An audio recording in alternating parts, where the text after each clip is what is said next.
Hi guys, it's Ella. So I am filming my July wrap-up. I actually just filmed my booktubeathon wrap-up, so all the wrap-ups. I read a ton in the month of July, so let me just go ahead and get started. The first thing that I read in the month of July is Driven by Kay Bramberg, and this was about a girl who works with children that are orphans, and at a benefit she meets a guy, and so they kind of hit it off. It is an adult romance, so fair warning. I really enjoyed the first 2/3 of the book. I like the way it's written. It's very engaging, and the main character is quite an interesting character. The last 2/3 of the book were just not good. The way that it ended was terrible. I didn't like it. I gave this book 2 stars, and I will not be continuing on with the series. Next, I read Lips Touch 3 Times by Laini Taylor. This is a collection of 3 short stories about kissing. There are illustrations in here. They are done in black and white. But I actually really enjoyed this. Laini Taylor's writing, again, as always, is very whimsical and very picturesque and just beautiful writing.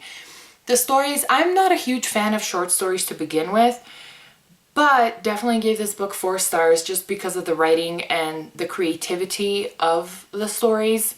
All 3 of them were very different and very engaging, so 4 stars. Next, I read The Man Who Grew His Beard by Olivier Schrouwen. I don't know. This is a graphic novel, but it's really weird. I didn't like this at all. I actually gave this 1 star. The stories weren't very engaging. It's kind of like a collection of short stories in graphic novel form. I don't know. I wasn't feeling it. Next, I read Everything You and I Could Have Been If We Weren't You and I by Albert Espinosa, and I actually got a copy of this from NetGalley. This is really actually kind of twisted. The entire book, not only is it short, but it takes place in the span of about 1 day. And the main character has a power. It's like a sci-fi, I guess. There's an alien that is found on planet Earth, and he has to kind of go investigate and figure out what's going on. I think my favorite part of the story is how the narrator, who is the main character, talks about his mom a lot. And a lot of the stuff that his mom says is actually very on point. And so I think I like that the most. I gave this book 3 stars. Next, I read For, a Divergent Collection by Veronica Roth. And I'm actually pretty proud because my edition is signed. But this is the Divergent short stories from For's perspective. It was entertaining. It was nice to kind of revisit the world and see things from For's point of view. But I have to say, after reading Allegiant, this whole thing kind of lost a lot of its luster, but it was enjoyable. It is definitely for fans of Veronica Roth's Divergent trilogy, so it was a nice companion to that. Like I said, 3.5 stars. Next, I read Room by Emma Donoghue, and this is a book about a woman who gets kidnapped, and she actually ends up having a son with her kidnapper. They are kept in a room, just 1 room, her and her son, by their kidnapper / by his dad. This is interesting in the way that this book is told from the point of view of her, I think, 6-year-old son, who has only ever been inside that room. He has never seen the outside. He's never interacted with other people except for his mom. And so it is very interesting. It is super sick and super twisted. Definite trigger warning for rape, obviously. But I think it is definitely an intriguing work. I don't really know what else to say. I was slightly traumatized after reading this. I mean, I don't think anybody could not be traumatized by it. Definitely a good story, and just the point of view was so unique. Definitely a unique book. I gave this 4 stars. Next, I read Love is the Drug by Ayala Dawn Johnson. This is about a girl named Emily who lives in a very rich part of DC. a very affluent part of DC, and she has the perfect hair, she has the perfect boyfriend. She's always been taught to kind of follow the rules and do what she's told. Through different events, she kind of discovers who she actually is. This reads a lot like a coming-of-age contemporary novel, but it is also a little bit of a mystery and a little bit of a sci-fi and a little bit maybe of a dystopian, if you will. This main character is African American, and so that does add a little bit of something extra to read from her point of view. It is definitely a very good story. I gave this 4 stars.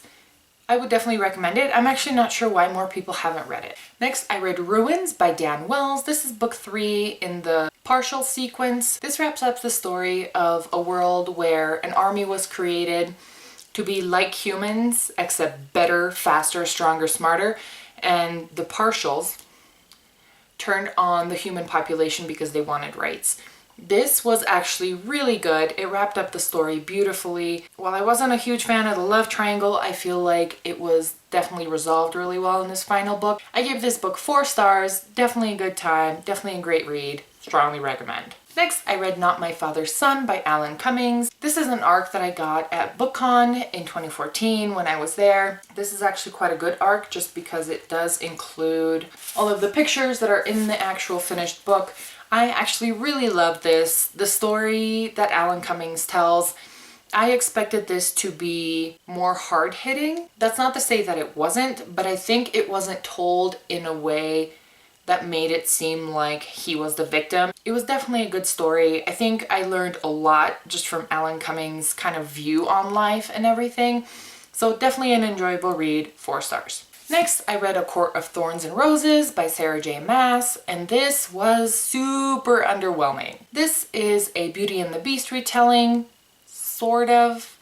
It definitely strays towards the end. I really did enjoy the first about 2/3 of the book. I think Sarah J. Maas is a great storyteller. I was very, very underwhelmed by the ending of this book. I think this could be a good standalone. However, I know it's going to be a series or a trilogy or something. I feel like in the end, just too much was going on, and it wasn't, I don't know, it just didn't make sense to me. I wasn't a huge fan of about the last third. Still a great story, well written, very engaging, and the main character is, for the most part, really good to read from. She's strong but still doubts herself, so a good book. I think I give this book 3 stars. Next, I read The Heart of Betrayal by Mary E. Pearson. This is book 2 in the Remnant Chronicles. And I actually really enjoyed this book. I gave it 4 stars. This is continuation from The Kiss of Deception. And I don't really want to say a whole lot about the second one, but this is about a girl who runs away from her arranged marriage and kind of goes to live as like a maid essentially. But an assassin and the prince both follow her. I think this book took a really weird turn. And even though it's the second book, it still managed to end on a cliffhanger, just like the first one. But it was still really well written and still very engaging. The story, even though it's almost starting to cross over into train wreck territory, you just still can't help but read. At least that's how I felt. Definitely a good continuation to the story, even though it was a little bit slow. So 4 stars. Next, I read Sanctum by Sarah Fine. This is book 1 in the Guards of the Shadowlands series. And this is a book about a girl who goes down to hell, Hades, something, to save her friend's soul that committed suicide.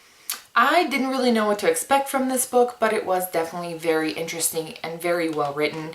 It was fast-paced and action-packed. The love interest I thought was very well put together. As characters go, his character arc was very complete, if you will, for the first volume. The romance was a little bit weird.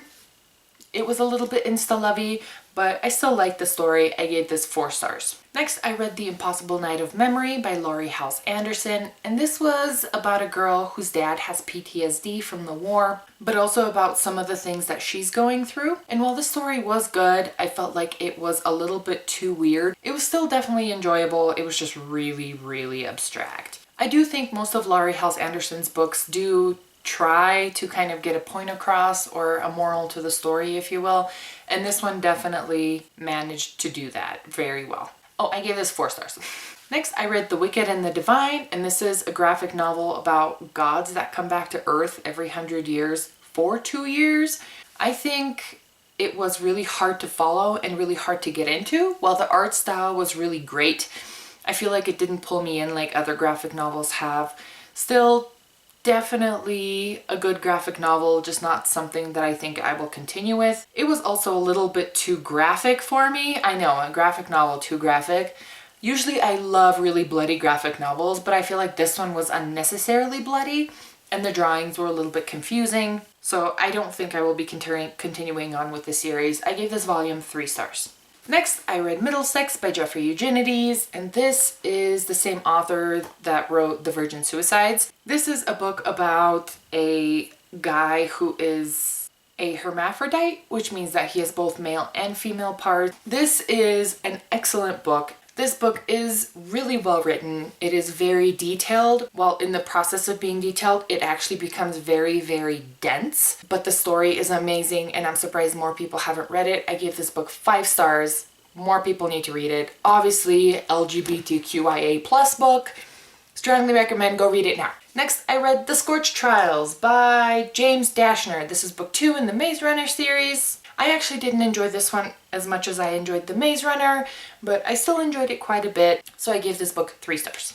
Next, I read Panic by Lauren Oliver. This is about a high school where everybody who becomes a senior the summer of their senior year, everybody plays a game that's super dangerous to kind of figure out who like the bravest is or whatever. And then they get a bunch of money. I think it was a little unbelievable. Not only that, but I really didn't like the ending. The main character's best friend was a complete twat. I have no idea why the ending happened the way it did. I wasn't particularly a fan of some of the other characters either, but I gave this book 3 stars. It was well written and it was actually very unique. It also speaks of the culture that we all live in. Next, I read The Falconer by Elizabeth May, and this is a book about a girl who kills fairies. In this world, the fae are super evil. And so this girl, after one of the fairies kills her mom, learns how to kill fairies from a fairy. She is known as the Falconer. This was actually a really interesting book, although the main character after a while just really started getting on my nerves. She describes everything as being exquisite, from people to buildings to fashions to whatever. Everything in her mind is exquisite. So that got real old real fast. Also, I feel like there was a lot of conflict in it that didn't really necessarily need to be there, and a lot of lies and secrets, and I feel like the reader didn't really find out a whole lot, even though it would have been nice to at least find out some things. But this is like a steampunky fantasy, so it was an interesting read. I give this book 3 stars. And then my camera died. Okay, so the next thing that I read was Fables Volume 1. This is the deluxe edition. I actually got it from the library. Just like with any other of the volumes, this is a little bit hit or miss with me just because it is told kind of in short story format instead of just one long story with multiple points of view. It's kind of told like short stories in chunks. Some stories are hit with me, some stories are miss. The art is really great. The concept is definitely fantastic, but it's just, I don't know, something is missing with these stories for me. I feel like if it followed the main characters even in different stories, I feel like that would be more up my alley. As it is formatted, I don't think I'm a huge fan. I did also read Volume 2. That is going to be in my booktubeathon wrap-up, but it's just not really my cup of tea. 3 stars. Next, I read Deadly Class Volume 1 and Volume 2. Volume 1 is Reagan Generation, if I'm not mistaken. Reagan something. Reagan Kids. Reagan Youth is what it's called. This is about a school for assassins. The art is very like 80s inspired, and so are the colors and stuff. I actually really love these. This is Volume 2, Kids of the Black Hole. My library doesn't have Volume 2, so I actually went ahead and bought it. I got Volume 1 from the library. Just some of the struggles that these kids go through, and it's such a wide range of characters and such a strange concept and story. I guess I should also mention that these take place in the 1980s. Great stories, sick, twisted, bloody, just on point. 5 stars to both volumes. Can't wait until volume 3 comes out. So excited! Next, I read Blankets by Craig Thompson. This is a graphic novel talking about the author's, like a period in the author's life when he was younger. I actually enjoyed this. This actually also talked a lot about kind of his faith and his beliefs and stuff. And it was very interesting to kind of see the main character slash the author go through the struggles that he did. And so it was definitely an interesting graphic novel. I feel like it didn't need to be as long as it was. I think it was like 450 pages or something. But if you're into graphic memoir, definitely check this out. It is definitely an interesting story. And finally, the best book that I read in the month of July, Simon versus the Homo Sapiens Agenda by Becky Albertalli. This book was phenomenal.